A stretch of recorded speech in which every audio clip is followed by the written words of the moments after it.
Tax बनाने वाले taxation system नहीं समझते हैं, क्योंकि बनाता कौन है भैया? वही आईएएस और इंडियन रेवेन्यू सर्विस के कुछ लोग नीचे पर।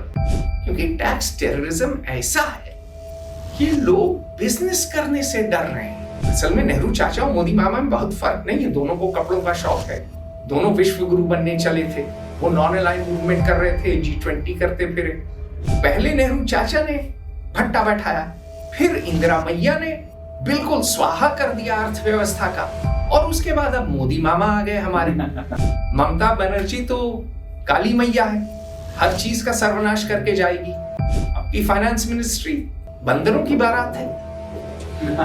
ठीक, तो आपके पास तो फाइनेंस मिनिस्टर, उसको कुछ नहीं आता है। मोदी मामा हमारे आज के मराठे कि चौथ वसूल लो, सरदेशमुखी वसूल लो, बिल्कुल लूट लो। लीजिए सारी इकोनॉमी वाइट में कर दें तो चुनाव कैसे कोई लड़ेगा? कोई पार्टी नहीं लड़ सकती, हमारे मोदी मामा न लड़ सके।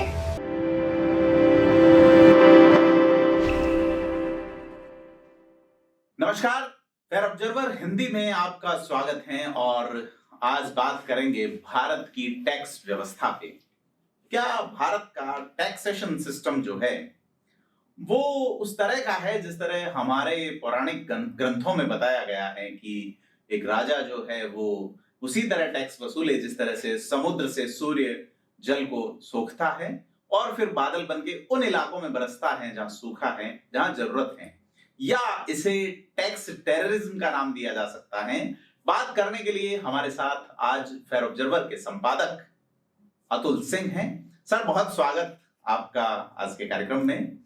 कैसे देखते हैं, जैसा मैंने अपने प्रीएम्बल में कहा कि भारत में टैक्स कलेक्शन श्लोकों में लिखा है वैसा है, या ये कोई अलग तरह की स्थिति बनाता है? देखिए, भारत में टैक्स टेररिज्म तो है और जम के है। मैं अभी भारतवर्ष भ्रमण किया और काफी लोगों से मिला जो बिजनेस में है, फैक्ट्री चलाते हैं, फाइनेंस में हैं, छोटी दुकानें चलाते हैं, छोटी फैक्ट्रियां चलाते हैं।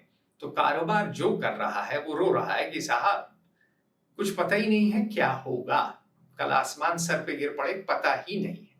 कारण कॉम्प्लेक्सिटी बहुत है भाई। टैक्स व्यवस्था सीधी सरल होनी चाहिए, सटीक होनी चाहिए। हमारे यहाँ क्या है कि भैया 10 ठो प्रावधान है, सीए के बगैर तो आप गच्चा खा जाएंगे। चलिए, हमारे मित्र हैं जो आईटी का बिजनेस चलाते हैं, वो बताते हैं कि जीएसटी अब पहले से काफी सरल हो गया है। वो क्लेम करते हैं, वापस आ जाता है, ऑटोमेशन से बड़ा फायदा हुआ है उन्हें। और पंकज शर्मा जी सही हैं, बहुत से आईटी के बिजनेस कहते हैं पहले से बेहतर है, लेकिन उसी आईटी के बिजनेस में इन्फोसिस को 32,000 करोड़ की नोटिस आ गई। ये तो उचित नहीं है। तो कॉम्प्लेक्सिटी बहुत ज्यादा है, डिस्क्रेशनरी पावर बहुत ज्यादा है, लोगों को कोई सर्टेनिटी नहीं है कल क्या होगा। अब यूनाइटेड फॉस्फोरस की बात करते हैं। यूनाइटेड फॉस्फोरस भारत की एक मल्टीनेशनल कंपनी थी। अब वो बोरिया बिस्तर बांध के चली गई लंदन। क्यों? क्योंकि उन्होंने टैक्स अथॉरिटी से डील कर ली। उन्होंने बोला देखिए साहब, आपको इतना टैक्स इतने साल देना होगा, ये हमारी 5 साल या 10 साल की डील है, ले लीजिए। और उनको पता है कि आज जो चीज तय हुई वो पत्थर की लकीर है। अब यहाँ पे अफसर बदलेगा तो सब बदल जाएगा। कोई अगर नोटिस आ गई तो आप भले ही प्रधानमंत्री नरेंद्र मोदी को जानते हो, और मुझे बताया गया कि यहीं राजस्थान के पालीवाल जी हैं, राष्ट्रीय स्वयंसेवक संघ के हैं, उनके ऊपर रेड पड़ी, वो मोदी जी के पास भागे भागे गए, और उसके बाद 3 दिन बाद या 1 हफ्ते बाद, जो भी मुझे ठीक से पता नहीं है, एक और रेड पड़ गई। तो आरएसएस और बीजेपी के लोग भी बख्शे नहीं गए। तो एक भय का माहौल है, एक आतंक का माहौल है, और ये माहौल अर्थव्यवस्था के लिए अनुचित है। आरएसएस बीजेपी वाला कह रहे हैं तो इसे निष्पक्षता वाला माना जाएगा कि हम किसी को नहीं बख्शते, ना खाऊंगा खाने दूंगा वाला, या कुछ और है? देखिए, न खाऊंगा न खाने दूंगा, ये बात सुनने में अच्छी लगती है, लेकिन किसी भी अर्थव्यवस्था को समझना है तो उसकी कर का जो प्रणाली है, कर की जो प्रणाली है, लगान की जो प्रणाली है, वो समझनी पड़ेगी। तो भारत, जो आधुनिक भारत है, किसने बनाया? सीधी बात है, अंग्रेजों की देन है। Robert Clive east India company की ओर से आए, उन्होंने बंगाल का सूबा ले लिया उसके बाद, और उन्होंने किससे लिया? मुगलिया सल्तनत से जी। तो अगर आप देखिए, जब उस रॉबर्ट क्लाइव से भी पहले जाए तो मुगलिया सल्तनत के समय शाहजहां ने इतनी वसूली की कि लोग अकाल से मर रहे थे, सूरत के बाहर लाशें पड़ी हुई थी, उठाने वाला कोई नहीं था। तो यहां जो टैक्स कलेक्टर था वो तो शोषक रहा है अरसे से। औरंगजेब आया तो उसने जजिया ही लगा दी। अच्छा, जब औरंगजेब के खिलाफ मराठे लड़े तो चौथ सरदेशमुखी वसूलने में लग गए, सभी को लूट लिया। आज तक राजस्थान में बताइए मराठों की क्या रेप्यूटेशन है कि लुटेरे हैं ये, है कि नहीं? बिल्कुल, चौथ वसूली। हमें उदयपुर का कृष्णा कुमारी कांड याद है जिसमें उस बच्ची को जहर पी के मरना पड़ा। तो अहमद साहब दाली से जब वो लड़े तो उनका साथ नहीं दिया किसी ने, क्योंकि वो चौथ वसूली से पीड़ित थे। बिल्कुल, तो इतना वसूली किए, इतना निचोड़ लिए कि सब लोग त्रस्त हो गए। अच्छा, उसके बाद आए अंग्रेज। अंग्रेजों ने क्या बनाया? कलेक्टर है, इंडियन सिविल सर्विस बनाई उन्होंने। इंडियन एडमिनिस्ट्रेटिव सर्विस नहीं बनाई, सिविल सर्विस, क्योंकि बड़ा फर्क है एडमिनिस्ट्रेटिव और सिविल में साहब, उस पे आएंगे। तो उन्होंने इंडियन सिविल सर्विस बनाई। सिविल कम से कम शब्दों के चयन में बड़ी एक गूढ़ बात आती है। सिविल का मतलब आपको सिविल रहना पड़ेगा, कम से तमीज से बात करनी होगी। यहाँ शासक प्रशासक हो गए तब तो आप बिल्कुल राजा हैं। ये मेरा जूता है, तुम सब लोग मेरा जूता चाटने के लिए पैदा हुए हो। ये आईएएस की मानसिकता तो यही है, पर उस पर बाद में आएंगे। आईपीएस की भी यही है, वो आईएएस का जूता चाटते हैं और बाकी से चटवाने के चक्कर में रहते हैं। तो लेकिन इंडियन सिविल सर्विस कलेक्टर काम क्या था? लगान वसूलना, और क्या था? तो देश को निचोड़ के पैसा लेके रानी विक्टोरिया के लिए ले जाना था, इसीलिए लंदन की इमारतें बनी अच्छी अच्छी। जब आजादी के बाद नेहरू चाचा आए तो नेहरू चाचा ने क्या किया? वो सोवियत रूस से बड़े प्रभावित थे, और जाहिर सी बात है, अगर एक प्राइवेट कंपनी ने आपको गुलाम बनाया और इतना निचोड़ा, और उसके बाद ब्रिटिश स्टेट आया और उसने एक फाइनेंस इंपीरियलिज्म भी चलाया, और उसने आपकी मैन्युफैक्चरिंग खत्म कर दी और आपको फिनिश गुड्स का मार्केट बना दिया, तो आपकी संशय तो रहेगी ना कि भाई कैपिटलिज्म एक बहुत खराब चीज है, क्योंकि आप भुगते हैं जी। तो आप भाग के गए। आपका एक जो है पति था जो कि आपको बहुत पीटता था, कभी कभी खौलती हुई चाय आपके मुंह पे फेंक देता था।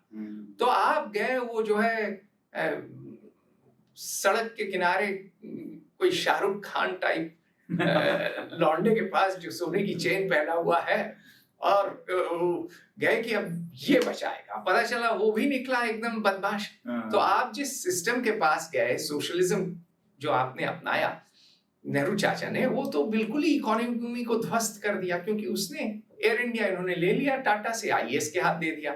आईएएस ने इंस्पेक्टर राज वाला मामला, इंस्पेक्टर वो नेहरू चाचा ने शुरू किया, लेकिन इंदिरा गांधी बिल्कुल ही बौरा थे। उन्होंने बांग्लादेश की लड़ाई में अच्छा नेतृत्व किया, लेकिन उन्होंने जो इकोनॉमी का भट्टा बैठाया, और वो उस समय बैठाया जब डंग श्याओपिंग चीन में सांस लेने देने लगा लोगों को।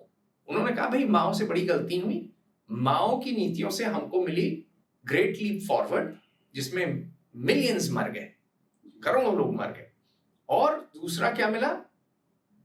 लाखों लोग मर गए, करोड़ भी मर गए, आंकड़े देख रहे होंगे। और दूसरा क्या मिला? कल्चरल रेवोल्यूशन, तहस नहस कर दिया राष्ट्र को, चीन को। तो उन्होंने कहा भैया अब राम बचाएं हमें, मतलब राम तो विश्वास नहीं है, अब जो भी हमें कन्फ्यूशियस बचाएं, अब हम जो है लोगों को धंधा करने देंगे, हैं? जैसे आपकी अपनी कंपनी है, चलाने दें। यहाँ जयपुर में हमारे पंकज शर्मा जी हैं, वो अपनी कंपनी चलाएं। तो कम्युनिस्ट पार्टी का बॉस सारे निर्देश न दे, लोग बनाएं चीजें, लोग कारोबार करें, व्यवसाय करें। तो चीन ने 1978 में डंग श्याओपिंग ने कहा, it doesn't matter if a cat is black और white as long as it catches माइस।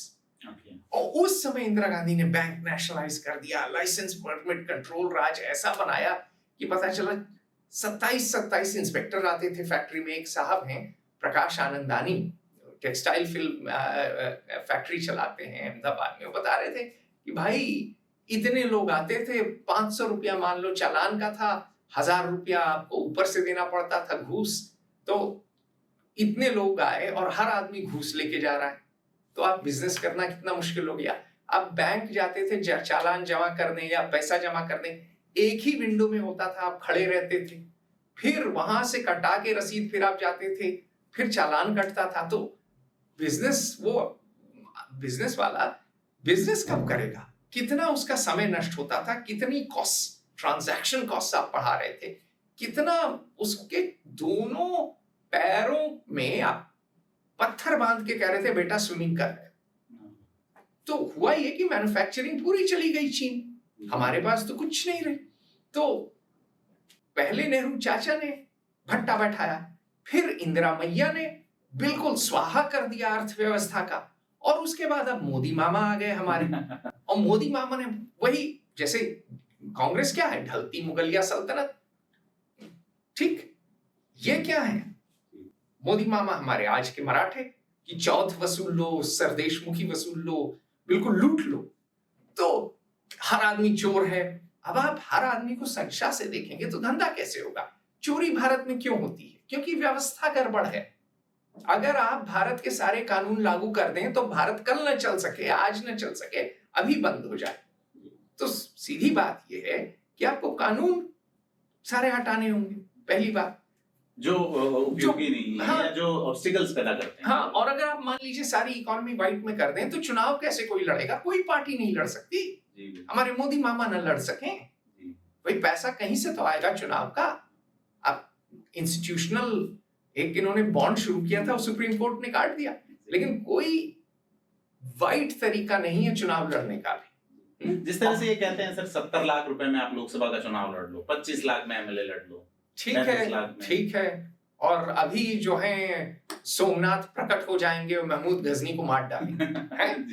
ठीक है, ठीक है, अच्छी बात है, विश्वास करिए, आप करते रहिए, ठीक है। अंधविश्वास से कुछ नहीं होता है, तो ये और बंडलबाजी से कुछ नहीं होता है। हम लोग रागी बहुत हैं, बहुत राग लाते हैं। सत्य वचन यह है कि आपको ब्लैक इकोनॉमी रहेगी, क्योंकि मान लीजिए आपको कोई चीज करानी है जल्दी, कहाँ करा सकते हैं? देना पड़ता है कुछ। मान लीजिए आप कोई बिजनेस कर रहे हैं, 72 तो कानून है, आप 2-3 तोड़ रहे हैं तो आपको देना पड़ता है। पहले से फैक्ट्री चलाना बड़ा सरल हुआ है। प्रकाश आनंदानी बताते हैं कि अब बहुत चीजें आप ऑनलाइन जमा कर सकते हैं, बहुत चीजें कर सकते हैं, तो अवश्य सरल हुई। लेकिन ये जो टैक्स अथॉरिटी बिल्कुल बौरा गए हैं कि हर आदमी के पीछे पड़ गए, ये ठीक नहीं है। अब क्यों ठीक नहीं है? क्योंकि चलिए एक एजेंसी कहती है कि आप अंडर इनवॉइस कर रहे हैं, ये एक केस बता रहा हूं, दूसरी कहती है आप ओवर इनवॉइस कर रहे हैं, जीएसटी कहता है इतना जमा कर दो, और आपको उसका एक परसेंटेज जमा करना है, फिर आप लड़ते रहिए क्लेम। कोई टाइम बाउंड प्रोसीजर है नहीं, आप अपील कर नहीं सकते। आप ही बता रहे थे कि कोई बिजनेसमैन पहुंचता है, इनकम टैक्स वाले खड़ा रखते हैं। टैक्स बनाने वाले टैक्सेशन सिस्टम नहीं समझते हैं, क्योंकि बनाता कौन है भैया? वही आईएएस और इंडियन रेवेन्यू सर्विस के कुछ लोग नीचे, पर मंत्री आईएएस और कुछ रेवेन्यू सर्विस वाले कुछ थोड़ी बहुत वो दे दें, वो तो इम्प्लीमेंटेशन में ज्यादा है। तो देखिए आईएएस क्या है? एक दिन कल्चर, दूसरे दिन एग्रीकल्चर, तीसरे दिन फाइनेंस। अच्छा, और वो आ क्या रहा है? पहले वो कॉलोनियल उससे आ रहा है कि मैं राजा हूं, मुझे ही सब पता है। बॉटम अप सिस्टम नहीं है, टॉप डाउन सिस्टम, ठीक। दूसरा, उसके बाद सोशलिज्म वो आया ही है, जेएनयू से पढ़ के, बहुत से कोचिंग, बेरसराई वगैरह, सारा सिलेबस लेफ्ट लीनिंग है। इकोनॉमिकली तो भाजपा भी लेफ्ट है, वामपंथी है। भाजपा को बनाया छोटे व्यापारी ने, पेट काट काट के पैसा दिया, तब भाजपा खड़ी हुई, लेकिन सत्ता में आके तो पूरे वामपंथी हो गए, कुछ मायने में तो और ज्यादा वामपंथी हैं वामपंथियों से। तो बिल्कुल ये स्टेट कंट्रोल चाहते हैं, हर चीज पे कंट्रोल, फिक्सेशन है, कंट्रोल फ्रीक है। तो और यही कल्चर सारी पार्टीज में है। अब देखिए स्टालिन का तो नाम ही स्टालिन है, खूनी कतली का नाम और तमिलनाडु में वो वसूली कर रहा है। ममता तो पूछिए मत, तमिलनाडु में तो फिर भी इंडस्ट्री है, बिजनेस आप कर सकते हैं। ममता बनर्जी तो काली मैया है, हर चीज का सर्वनाश करके जाएगी। ठीक, तो आपका वही कल्चर है, पॉलिटिकल कल्चर टॉप डाउन, और जो आईएएस है वो तो निरंकुश हाथी है। रेवेन्यू सेक्रेटरी कई लोगों ने कहा है इंडियन रेवेन्यू सर्विस का बंदा होना चाहिए, बंदी होनी चाहिए, अभी भी आईएएस है। तो आपकी पॉलिसी मेकिंग में तो कोई है ही नहीं एक्सपर्टीज। आप देखिए हमारी फाइनेंस मिनिस्ट्री कौन चला रही है? निर्मला सीतारमण। उनके ही पॉलिसीज के खिलाफ नहीं, देखिए हमारी निम्मोताई निर्मला अम्मा, इकोनॉमिक्स तो आती नहीं है उनको, पर वो लगातार बजट कर रहे हैं, लेकिन इकोनॉमी में कहाँ है, जॉब्स कहाँ है? आपका कैपिटल फ्लाइट हो रही है, लोग दुबई भाग रहे हैं, सिंगापुर भाग रहे हैं, लंदन भाग रहे हैं। आपको पता है यूनाइटेड फॉस्फोरस, अब आप कहेंगे सब चोर है, सब भाग रहे हैं। तो भाई अगर सभी चोर हैं तो सवाल उठता है चोर क्यों है? ठीक, या तो आप कोड़े बरसा के बदल लीजिए, या तो फिर आप कल्चर बदलिए, सिस्टम बदलिए, व्यवस्था बदलिए, लेकिन उसमें दिमाग लगेगा। तो अरुण शूरी जैसे लोगों की जरूरत होगी, आपको पढ़े लिखे लोगों की जरूरत होगी, आपको टैलेंट की जरूरत होगी। तो वो उस पर ध्यान है नहीं। तो हुआ क्या है कि टैक्स एक तो आर्बिट्ररी है, फिर जो है कॉम्प्लेक्स है, फिर जो है अनसर्टेन है, तो लोग डरे रहते हैं, बिजनेस का माहौल अच्छा नहीं है। मैन्युफैक्चरिंग नेहरू चाचा भी लाना चाहते थे, उन्होंने सोशलिज्म लाया, ठीक, थोड़ी बहुत खड़ी हुई, बड़ी बड़ी स्टील इंडस्ट्री वगैरह बनी, और मैन्युफैक्चरिंग मोदी मामा भी लाना चाहते हैं। असल में नेहरू चाचा और मोदी मामा में बहुत फर्क नहीं है, दोनों को कपड़ों का शौक है, दोनों विश्व गुरु बनने चले थे, वो नॉन अलाइन्ड मूवमेंट कर रहे थे, G20 करते फिरे, तो दोनों जो हैं 3-3 चुनाव दोनों जीते हैं। लेकिन मैन्युफैक्चरिंग तो और गिर गई है, PLI प्रोडक्शन लिंक्ड इनिशिएटिव वगैरह करके। कारण क्या है? एक कारण तो लैंड है, एक कारण लेबर है, पर एक कारण टैक्सेशन पॉलिसी भी है, क्योंकि टैक्स टेररिज्म ऐसा है कि लोग बिजनेस करने से डर रहे हैं।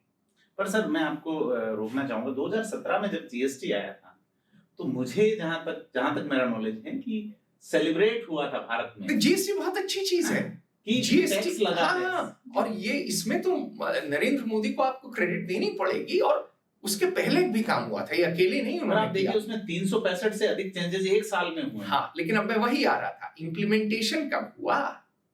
इम्प्लीमेंटेशन हुआ middle of the financial year. Ritwik Ranjan Pandey, मैंने सुना है, मेरा बैचमेट था, वो जीएसटी का इंचार्ज था, आईआईटी का है, ब्राइट है, लेकिन इकोनॉमिक्स कहाँ आती है उसको, टैक्सेशन कहाँ आता है? नृपेंद्र मिश्रा का दामाद जरूर है, जी बिल्कुल, हाँ, क्योंकि अब राम जन्मभूमि ट्रस्ट के वो हैं सर्वे सर्वा। लेकिन सीधी बात यह है कि आपको 2 उदाहरण दूंगा। आप यदि इंग्लैंड जाइए, आपको टैक्सेशन करना हो, अरे बिजनेस करना, वही यूनाइटेड फॉस्फोरस ने डील कर ली रेवेन्यू उनकी अथॉरिटी से, और वो डील 10 साल 20 साल, मतलब पत्थर की डील, आपको चिंता नहीं करनी। मान लीजिए आपने टैक्स नहीं दिया, वो आपसे मिलेंगे, बोलेंगे अगर आप ये पेनल्टी दे दीजिए, सेटल्ड है। वो लटका के नहीं रखते हैं आपको कि सूली पे लटके हैं, आप बिल्कुल पिस रहे हैं, आपको पता ही नहीं है, मतलब बाल आपके झड़ गए, सफेद हो गए, अधमरे हो गए, तो उनका सिस्टम क्लियर है। अनुमान एक और चीज ध्यान रखिए, उनकी यूके ट्रेजरी है, हम उसको फाइनेंस मिनिस्ट्री कहते हैं। वो ट्रेजरी क्यों कहते हैं? तिजोरी खाली तो सब खाली, राष्ट्र खाली, राज्य गया। तो आप देखिए ट्रेजरी अलग रिक्रूट करती है, बड़ा अच्छा रिक्रूटमेंट सिस्टम है, स्टार्स रिक्रूट करती है। आपकी फाइनेंस मिनिस्ट्री बंदरों की बारात है, ठीक? तो आपके पास तो फाइनेंस मिनिस्टर, उसको कुछ नहीं आता है। अधिकांश लोगों को, कुछ फाइनेंस मिनिस्ट्री में अच्छे अफसर हैं, हमारे मित्र ही हैं, कई अच्छे हैं, लेकिन ज्यादातर कुछ नहीं जानते हैं। फिर उनकी फिलॉसफी क्या है? वो उस फिलॉसफी से आ रहे हैं, टॉप डाउन कंट्रोल्ड। वही अभी भी जोसेफ स्टालिन का भूत जीवित है। मेरे विदेशी मित्र हमेशा कहते हैं वेजिटेरियन सोशलिज्म तुम चलाते हो। वेजिटेरियन, हाँ, आज भी ये क्या होता है सर? वेजिटेरियन सोशलिज्म कि तुम खूनी कतली नहीं हो रूस और चीन की तरह। ये नहीं कि 10 लोगों को जाके रोज शाम मार के आएगा बेरिया। आजकल हम तरबूज की बलि दे रहे हैं वैसे। हाँ, तरबूज की बलि, बिल्कुल। तो तरबूज की बलि देते हैं। तो चक्कर यह है कि बेरिया क्या करता था, जो सीक्रेट सर्विस का इंचार्ज था स्टालिन का, जिस लड़की को मर्जी उठा लेता था, रेप करता था, मार डालता था, हजारों लोगों को जो है गोली मार देता था। तो वो है खूंखार सोशलिज्म या खूंखार कम्युनिज्म। चीन में भी यही था, बिल्कुल माओ जेडोंग के अंदर लोग बौरा गए थे। तो आप इतने खूनी कतली नहीं हो, लेकिन आप वेजिटेरियन सोशलिज्म करते हो कि लोगों का जीना हराम कर दोगे, रोज अदालत दौड़ाओगे, रोज इनकम टैक्स अथॉरिटी दौड़ेगा आदमी, वो चप्पल चटकाता फिरेगा और वो एक दिन हार्ट अटैक और ब्लड प्रेशर या डायबिटीज से मर ही जाएगा। टेंशन इतना दोगे कि मर जाएगा। आप तिल तिल के उसको मारोगे, वो तिल तिल के मरेगा, आप उसको तड़पा तड़पा के मारोगे। तो आप वो वाला सिस्टम करते हो। तो एक उदाहरण दिया मैंने आपको यूके का, जहां की सिस्टम काफी ठीक है।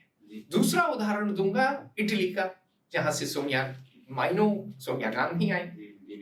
हाँ, तो हमारे राहुल गांधी आधे इटालियन हैं, उनका ननिहाल।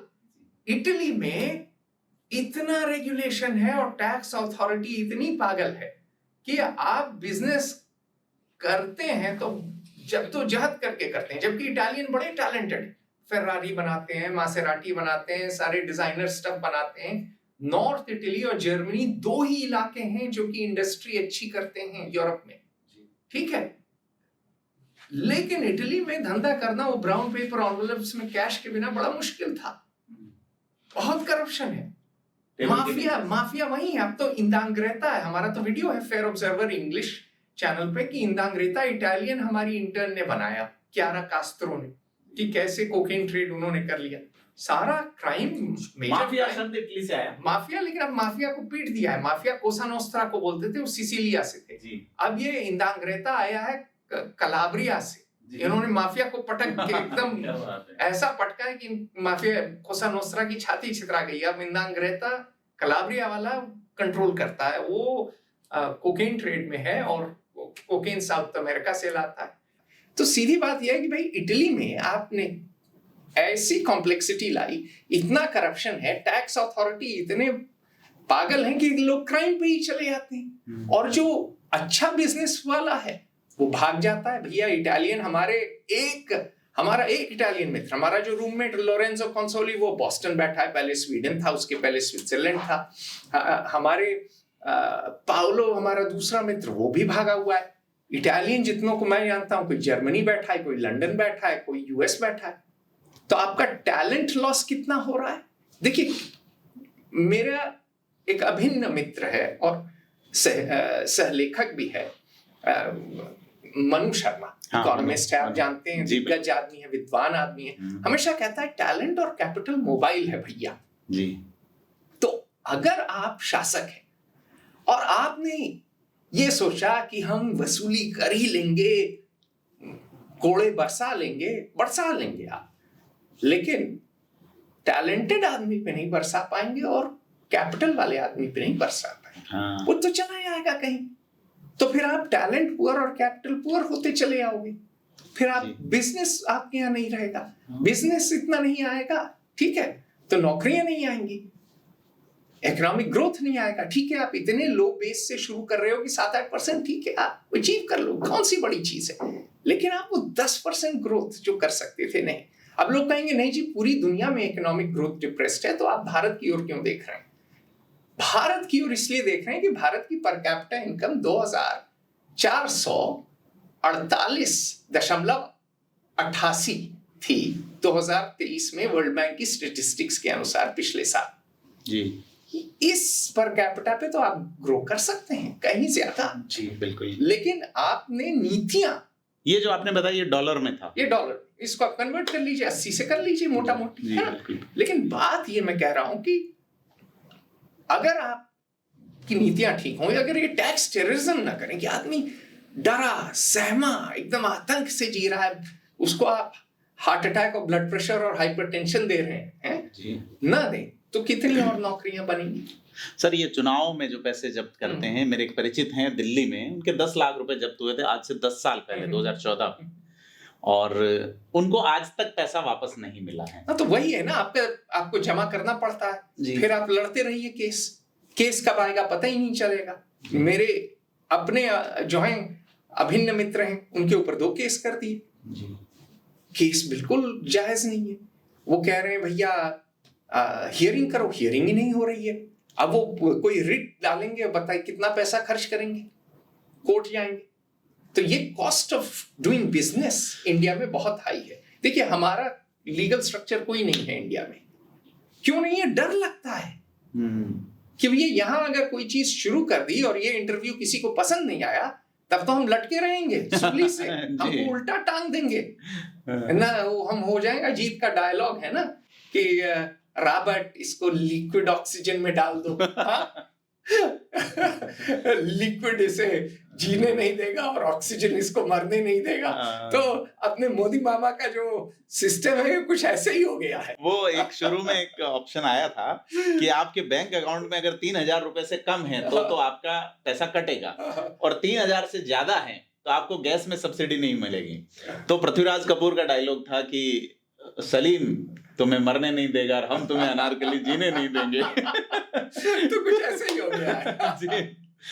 तो ये सर टेररिज्म वाला जो शब्द है, इसको थोड़ा सा आप एलोबरेट कीजिए कि टैक्स जी बड़ा सीधा है। देखिए, टेररिज्म क्या जिक्र होता है विदेश की दुनिया में, भारत के टैक्सिंग, आतंक का माहौल जी। और इसमें सिर्फ मोदी को दोष नहीं दे सकते। 2012 में सबसे बड़े विलेन कौन निकले?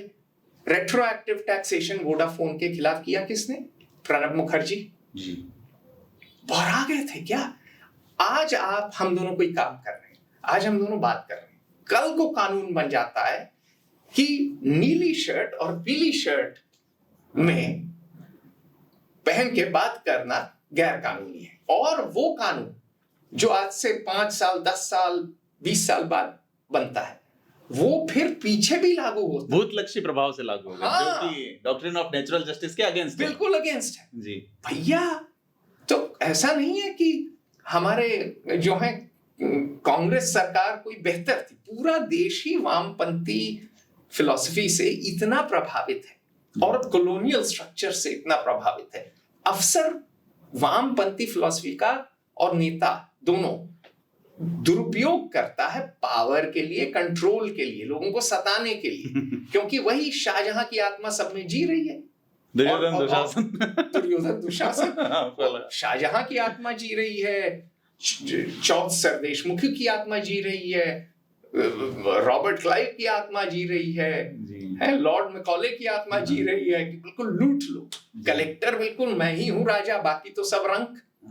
क्योंकि मैंने एक परीक्षा पार की थी 25 पे या 28 पे या 21 पे, जिस उम्र पे भी की, और मैं सर्वगुण संपन्न हूं। मेरे पिताजी कहते हैं कि आईएएस नोबेल प्राइज विनर का भी बाप है। क्यों? क्योंकि वो साइंस सेक्रेटरी बनके नोबेल लॉरिएट को बताता है क्या उसको रिसर्च करना चाहिए। तो ये टॉप डाउन सिस्टम जो है, ये एंग्लो सैक्सन सिस्टम के बिल्कुल विपरीत है। और ये मैं कहूंगा प्रोटेस्टेंट फिलॉसफी में बॉटम अप सिस्टम आ गया यूरोप में, और यूरोप के कैथोलिक देशों में टॉप डाउन था। डॉक्ट्रिन ऑफ पेपल इनफैलिबिलिटी की पोप गलती नहीं हो सकता है जी। तो जिन टॉप डाउन सोसाइटी, जो टॉप डाउन सोसाइटीज रही, उनकी अर्थव्यवस्था अच्छी नहीं हो पाई जी, क्योंकि शासक कभी नहीं जान सकता सब कुछ क्या होना चाहिए। फीडबैक लूप होना जरूरी है, वो फीडबैक लूप है नहीं। और टेररिज्म ये है कि अगर आप आतंक में रह रहे हैं कि कब आप पे टैक्स नोटिस पड़ जाए पता नहीं, टैक्स नोटिस पड़ गई तो आप उल्टे टंग गए, कब छूटेंगे पता नहीं। आप जो हैं आज कोई धंधा कर रहे हैं, कल उस पे, आज आप सब कुछ सही कर रहे हैं, कल उस पे कोई कानून लगा के आपको गैर कानूनी घोषित कर दे और बिल्कुल ही उल्टे लटका दे, पता नहीं। तो एक और तो चोरी बहुत है जी। हाँ, ये रुक नहीं रही, चोरी रुक नहीं रही। और अफसर तो, नेता भी चोरी कर रहे हैं, नेता तो कुछ करते हैं, अफसर तो बिल्कुल ही, जो आता है सरकारी दामाद बन जाता है, वो तो आजीवन आराम और हराम की कमाई आराम और हराम का वो फायदा इंस्पेक्टर उठाता है। वाला जो सिस्टम है सर, तो वही लाइसेंस कंट्रोल परमिट राज टाइप, वो एक कल्चर जब तक नहीं बदलेंगे, व्यवस्था नहीं बदलेंगे, टेररिज्म रहेगा। जैसे मैं एक छोटा सा उदाहरण दूंगा इससे, सर आप आईपीएस रहे हैं सर, पुलिस एक सिस्टम जमाने में में। एक जमाने में एक पुलिस वेरिफिकेशन का सिस्टम होता है, हाँ, तो वो क्या राजस्थान में आजकल ऑनलाइन कर दिया है अच्छा। कि आप ई मित्र पे अप्लाई करो। अब ई मित्र से आधार कार्ड से अप्लाई होता है, तो कोई जो व्यक्ति आधार कार्ड नहीं है वो अप्लाई भी नहीं कर सकता। उसका गया थाने में, थाने वाला फोन करता है कि आप 2 लोगों से लिखवा के लाइए, अपने पार्षद का आप सील लगवा के लाइए, उससे भी लिखवाइए अपना कैरेक्टर, अपने ये सर्टिफिकेट लेके आइए। जबकि वो सूचना क्या दे रहे हैं, इसके खिलाफ मुकदमा नहीं है, वो कैरेक्टर भी आइडेंटिफाई नहीं कर रहे हैं। तो उसको इतना घुमाया जाता है कि वो कम से कम 3 चक्कर। तो हमने एक अधिकारी को पूछा तो वो बोले कि यार कुछ फर्जी नहीं बन जाए इसलिए करते हैं इतना। तो मैंने कहा इसके बावजूद भी फर्जी तो बन रहे हैं। देखिए बिल्कुल सत्य वचन। तो ये सारी प्रणाली जी सताने के लिए और लगान वसूलने के लिए है। जी। कुछ लगान सरकार को आता है और बहुत कुछ जो है अफसर खा जाता है जी। तो ये प्रणाली बदलना, और ये तब बदलेगी जब जनता मांग करेगी।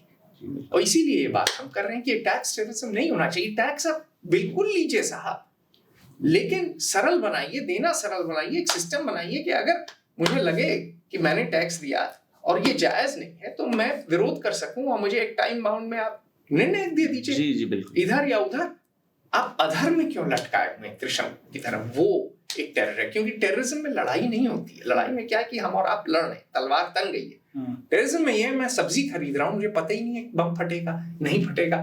ठीक है, 365 दिनों में हो सकता है पूरे 365 में बम ना फटे मेरे जो है बाजार में, लेकिन आतंक रहेगा, आतंक रहता है। जी बिल्कुल। तो ये है साहब टैक्स। वो एक एक्स प्राइम मिनिस्टर हुए हैं चंद्रशेखर, उनका ये कहना था कि बहुत लायक तो नहीं थे हाँ, लेकिन उनका ये पदयात्रा बड़े की है। हाँ, पदयात्रा काफी की थी। उनका ये था कि उन्होंने पहली बार कॉर्पोरेट टैक्स वो लेके आए, तभी उनका जाना तय हो गया था कि उनका एक कोट मुझे याद आता है कि अगर गरीब की झोंपड़ी में रोशनी करनी है तो महलों का उजाला थोड़ा सा कम करना होगा। ठीक है, वो तो सोशलिस्ट वो भी थे जी बिल्कुल, तो वो भी बड़ा विश्वास रखते थे जी। देखिए, आप सोशलिज्म नहीं ला सकते कॉलोनियल ब्यूरोक्रेसी से। जी क्यों? क्योंकि जर्मनी में सोशलिज्म आ सकता है, स्वीडन में आ सकता है, डेनमार्क में आ सकता है। क्यों? क्योंकि वह समाज संगठित है, एक जैसे लोग हैं, ब्यूरोक्रेसी में रिश्वत का एक ट्रेडिशन नहीं है। आपका तो कॉलोनियल स्टेट है, एक्सट्रैक्टिव है, रेंट सीकिंग है। रेंट सीकिंग मतलब जो गद्दी पे बैठ गया उसको उस गद्दी का किराया चाहिए। ठीक, तो आपका स्टेट जितना पावर देंगे सोशलिज्म के नाम पे वो और लुटेरा बन जाएगा। बिना स्टेट रिफॉर्म किए आप नहीं कर ला सकते गरीब के झोपड़ी में रोशनी। और महलों का उजाला कम करने के चक्कर में, महल का उजाला तो आप कभी नहीं कर पाएंगे। अंबानी की शादी देखिए, सब पहुंचे थे। जी जी, अंबानी की शादी बड़ी थी। सब पहुंचे थे, कैसे नहीं पहुंचेंगे आप? हैं, आपको चुनाव में पैसा नहीं मिलेगा। मोदी मामा भी पहुंचे। हमारे एक मित्र बोले सर उसको, मेरी बात पूरी होने दीजिए। तो मैं कह रहा हूं कि आप ऐसी बातें न करके आप जो है सीधी बात ये करिए कि आप ठीक है टैक्स लीजिए, लेकिन एक सिस्टम में लीजिए। और सबसे बड़ी चीज की सबसे बड़ी चीज की एक ऐसा टैक्स ऐसी जो है कर प्रणाली बनाइए, टैक्स सिस्टम बनाइए कि ज्यादा से ज्यादा लोग बिजनेस कर पाएं, सरलता से कर पाएं और नौकरियां बढ़ें।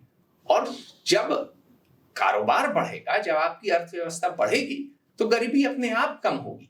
गरीबी कम नहीं होगी सरकार की ओर देखने के लिए, क्योंकि सरकार पैसा कहां से लाती है? जनता से लाती है। जी। आपने क्या बात कही थी जो हमारी कि आप जो है धूप की तरह हैं, आप लेंगे समुद्र से लेंगे और फिर बरसाएंगे। लेकिन अगर आप बहुत ज्यादा जो है पानी ही नहीं रहेगा समुद्र में तो क्या लेंगे? क्योंकि एक तरह से टैक्स रिडिस्ट्रीब्यूशन ही है ना। अभी क्या हो रहा है, 81 करोड़ लोगों को मोदी मामा मुफ्त में राशन खिला रहे हैं। कहां से जा रहा है? मिडिल क्लास से आ रहा है। ठीक, दो ही तरीके हैं सरकार की कमाई के, एक टैक्स, दूसरा डेट, कर्जा, कर और कर्जा। ठीक, तो आपको ठीक है, आपको परिवार चलाना है, जो कमा रहा है बाकी लोगों को खिलाता है, पर इतना भी ना करें कि जो कमा रहा है वो उसको बिल्कुल निचोड़ ले, कमर टूट जाए, कमर टूट जाए। तो फिर एक दिन आप अर्जेंटीना बन सकते हैं, वेनेजुएला भी बन सकते हैं। जी बिल्कुल। और वो ना बने तो आप इटली की तरह बनेंगे, माफिया स्टेट बन जाएंगे, इंदांग्रेता स्टेट बन जाएंगे। जी बिल्कुल। वो तो नहीं बनना है ना हमें। चलिए, ये जैसे आपने बताया कि अंबानी वाला, मैं उस समय इंटरप्ट कर रहा था, गांव के लोग बड़ी अजब सी बातें करते हैं कि जैसे ही इन्होंने जियो का टैरिफ बढ़ा दिया तो लोग कह रहे हैं हमारे पैसों से शादी कर रहे हैं, फिर उस पे कोई बात नहीं हुई। और बाद में किसी ने कहा कि ये 7 महीने की शादी, आप देखिए कई देशों के प्राइम मिनिस्टर आए। देखिए हम टैक्स पे बात कर रहे हैं, मैं अंबानी की शादी पे ज्यादा टिप्पणी नहीं करूंगा। देखिए वो उनका निजी मामला है, जो करें। मैं वैसी शादी नहीं कर सकता, बस इतना जी बिल्कुल। मैंने तो शादी ही नहीं की है। जी बिल्कुल। तो सर, मिडिल क्लास से जो कलेक्शन है उनको पता नहीं चलता कि वो टैक्स दे रहे हैं। नहीं बिल्कुल पता चलता है, रोते फिरते हैं। क्या बात आप कर रहे हैं? जीएसटी वाला जो, जैसे वो साबुन भी खरीद रहे हैं, तो देखिए जीएसटी हर चीज पे आप दे रहे हैं। इस पे अगली दफे लंबी बात करते हैं मिडिल क्लास पे जी, क्योंकि ये मिडिल क्लास का जो टैक्स से निचोड़ना है ये मेरे हिसाब से उचित नहीं है। जी बिल्कुल नहीं। हमारे यहाँ का जो मीडिया है, जो बेसिकली फाइनेंस या टैक्सेशन को कवर करता है, कई सारे मीडिया हाउस है, आप एक बड़ा मीडिया हाउस चलाते हैं यूएस में, क्या लगते हैं इस टैक्सेशन की रिपोर्टिंग, जो ये टेररिज्म पे आज बात आई, मैंने कभी टैक्स टेररिज्म शब्द नहीं सुना। सुनिए है इस पे, लेकिन अब छोटी सी चीज है, हमारा आईएएस इकोनॉमिक्स फाइनेंस नहीं जानता, एक परीक्षा लेके घुस जाता है, ठीक। हमारा मीडिया तो और भी नहीं जानता है जी। अच्छा, हमारी जुडिशरी भी फाइनेंस और इकोनॉमिक्स नहीं समझती। अखबार छप रहे हैं क्योंकि लोग पढ़ रहे हैं, और अधिकांश क्या है, टाइम्स ऑफ इंडिया को ही ले लीजिए, अंग्रेजी का अखबार है। पहले टाइम्स ऑफ इंडिया कई दशक पहले दिलीप बदगांवकर अच्छे लेख होते थे।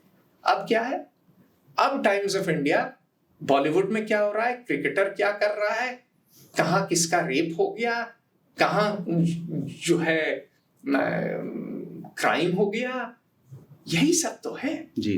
तो एनालिसिस कम है, और खासकर इकोनॉमिक एनालिसिस कुछ अच्छे हैं लोग, बिल्कुल हैं, इतने बड़े देश में, इस विशाल विकराल देश में दिग्गज हैं जो कि चिंतन और मंथन करते हैं, लेकिन अधिकांश लोग तो राग अलापते हैं, रागिया ही है हमारा मीडिया। पर हमें सिर्फ अपने मीडिया को क्यों दोषते हैं? इटली का मीडिया देखिए क्या है, इस पे तो डॉक्यूमेंट्री बनी है जी। अमेरिका का मीडिया क्या है?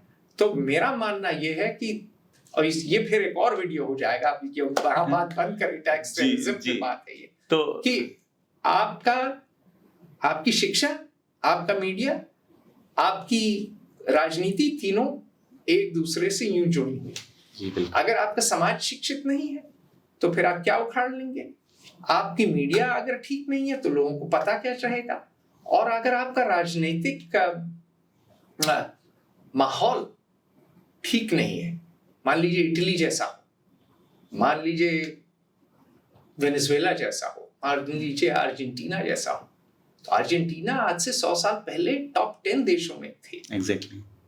और सब कुछ है, उपजाऊ जमीन है, सब कुछ है, लेकिन आर्थिक नीतियों के कारण आज गटर में है जी। अभी उनका नया प्रेसिडेंट आया, कुछ कोशिश कर रहा है, वो भी पगलैंड है। वेनेजुएला को देखिए, उनके पास तो तेल है, उसके बावजूद वेनेजुएला का बुरा हाल है। तो इसीलिए मेरा मानना यह है कि टैक्सेशन बहुत ही अहम भाग है आर्थिक नीति का, और टैक्स टेररिज्म मात्र अनुचित नहीं है, महामूर्खता की निशानी है जी। नया शब्द टैक्स टेररिज्म मैंने सुना, विचार सर से बात हुई कि क्या है, इसको कैसे एलोबरेट करेंगे, तो काफी गजब की जानकारी हमें दी। आपको ये जानकारी कैसी लगी और कौन सी बात आपको सबसे अच्छी लगी, हमें कमेंट करके बताइए और सुझाव दीजिए कि आगे हम और किन विषयों पे बात करें। साथ ही फेयर ऑब्जर्वर हिंदी को सब्सक्राइब करना ना भूलें और इस वीडियो को लाइक शेयर भी करें। धन्यवाद।